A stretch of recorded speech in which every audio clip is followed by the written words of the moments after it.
Good morning, good morning. It's your girl. And today is hump day. So we gonna bring it down a notch. Stay tuned.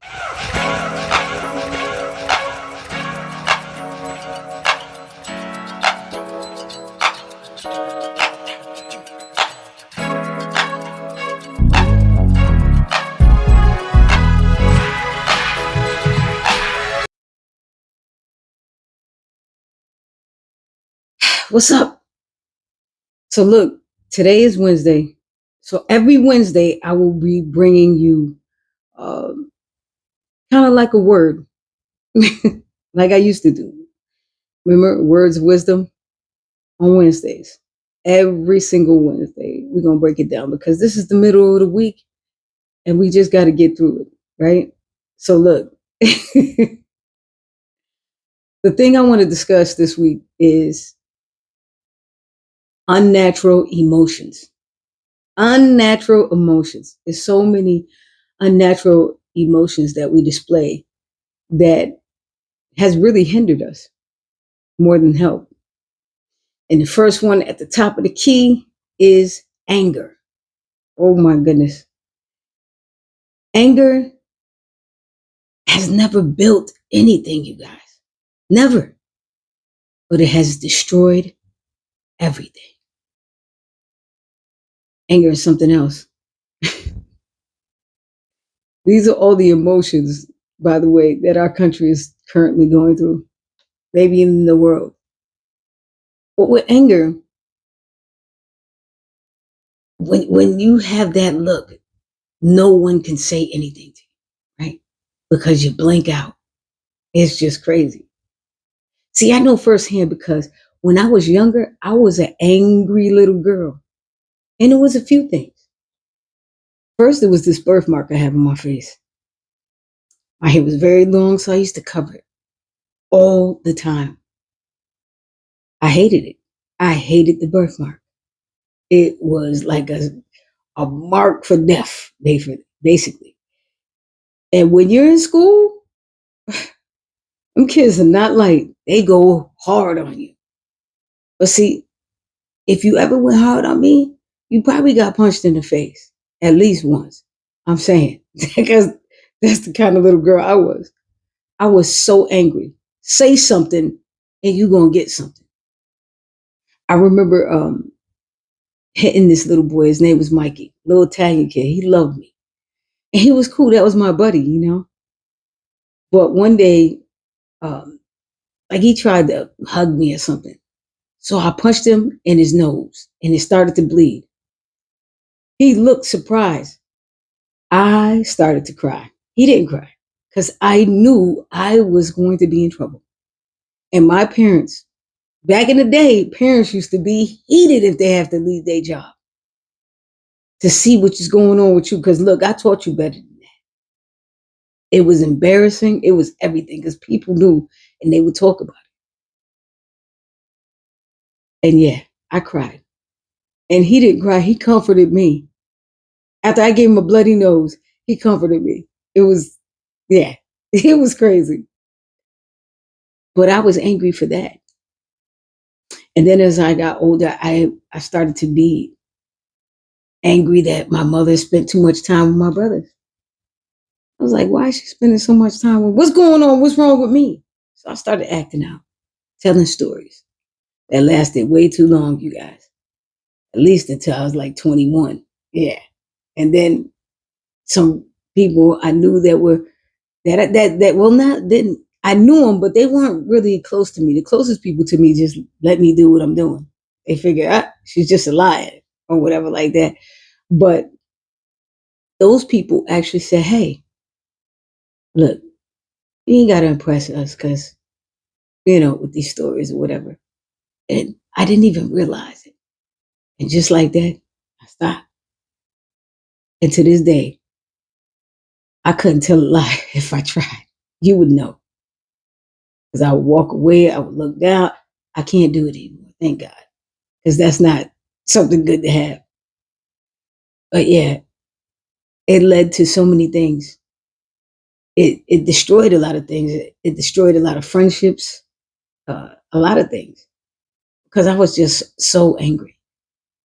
And then as I got older, my mother and I had a conversation, and that's one of the things I brought up because I was still angry, and I was like 40 at the time, and she was just like, "Listen, I knew from when you were little that you were going to be self sufficient, and you were going to be fine. You were going to do well, better than anybody could ever think. So you didn't need all the attention your brothers did." And right then and there, I was just like, okay, done. Anger gone. But I say all this to say, see, it destroyed a lot of things for me. However, I learned as you get older, you grow, and things change. And a lot of the anger is towards things you had nothing to do with.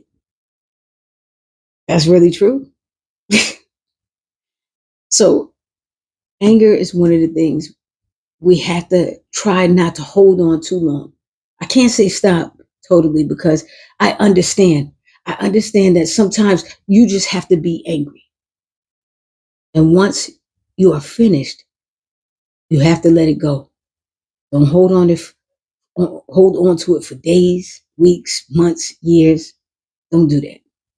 Because some people still hold grudges and they're well into their 50s, probably 60s. So let that go because it will weigh you down later on. I promise you it will. I'm glad my mother set me free on that. For real though. The next thing is fear. Oh, fear will have you staying in your house every day, all day, disassociating from the world, except through social media, of course. But fear can actually cripple you mentally because you're stuck in your head. I can't do this because this is going to happen. I can't do this because this isn't happening.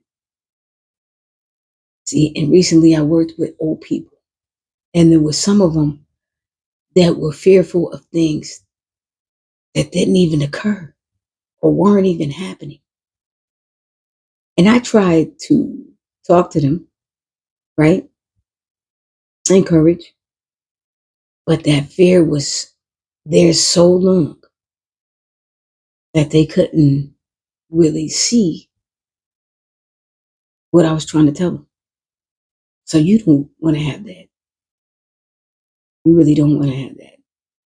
Also, fear can stop you from being the best that you could ever be. You could be amazing if you let go of the fear.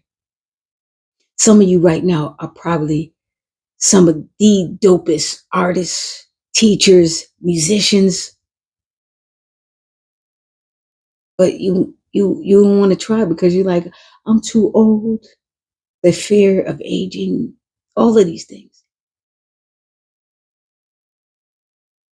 I never had those type of fears, but my fear as I got older, after 14 years of being a comedian, I was afraid to be successful. As an engineer, I was very successful.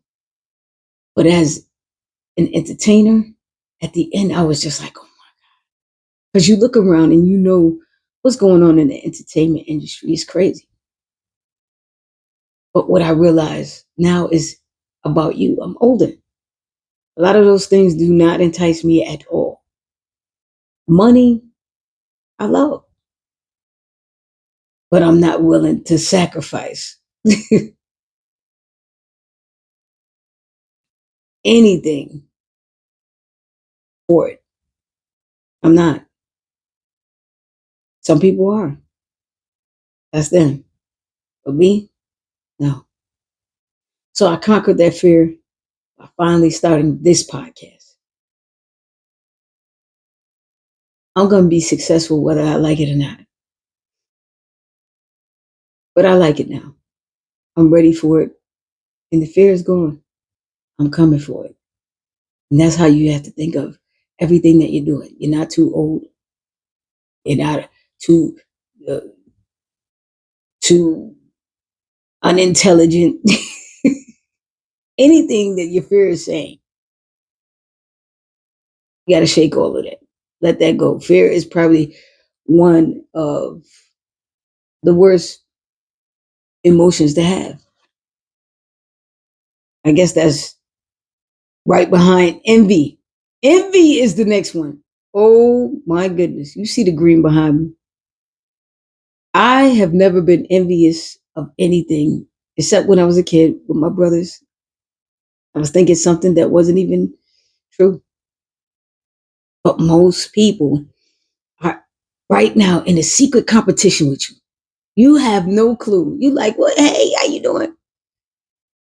And those are the ones who starting the rumors and la la la in the background. Those are them. Envy is not a good emotion because it brings out anger, fear. You see how that goes together? Anger and fear equals envy. If you put them together like that.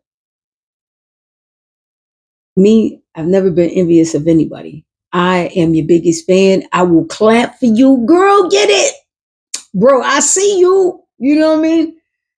I always congratulate people on their successes. I am never like, whatever. If anything, that should be your inspiration to say, I can do it too. I can do this too without thinking competitively because it's not a competition.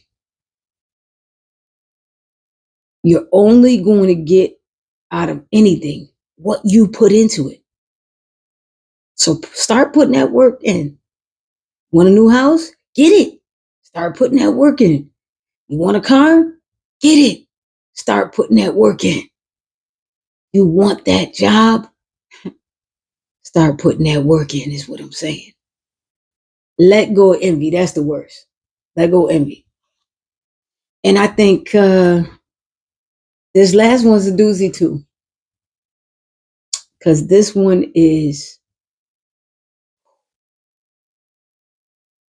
one of like the deadly sins. Greed. Greed has destroyed the world. The world. Look at it. Greed. People are already billionaires and they want to be trillionaires. All the millionaires want to be billionaires. Look, and I understand. I love money. We all do. But we still have to think of it as a tool to get things done. You can't worship two gods, you know. Whomever you pray to, you can't worship two. And money is energy. So the more you want to have, the more manifestations you have to put out. You know what I mean? And the reason why you may have less is because of that envy, fear, and anger. Look, people, if you want to have everything and you've already got basically everything, then there's something else wrong. Because greed is what we're experiencing now in our country. Around the world, yes. But the rich in this country, the 1%, are getting richer as we all are getting poorer. Believe it or not, this year alone, there's hundreds of thousands of millionaires that are now middle class. And the same with the people who were middle class, they slid down to low income. There's a lot of people there too. But I think the ones who are low income, have slid into poverty, homelessness, all because of greed. See, to whom much is given, much is required.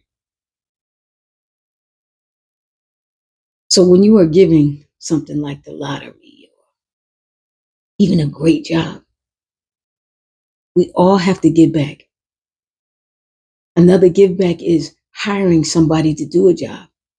Let them cut your grass, fix things you could probably fix on your own, but when you do it from time to time, you're actually helping someone else to feed their family. I know you don't think of it like that, but it's true. Greed is the most destructive out of the four. So try to stay out of that lane. Now, this emotion is an emotion that can combat all of that, right? Gratitude. Gratitude is the attitude that we should maintain. You might not have much, but it's more than the next person you don't even know has. You have to be thankful for the things that you have right now. Because what you think you don't have, because that's what you're concentrating on, the things you don't have. Someone has less of that.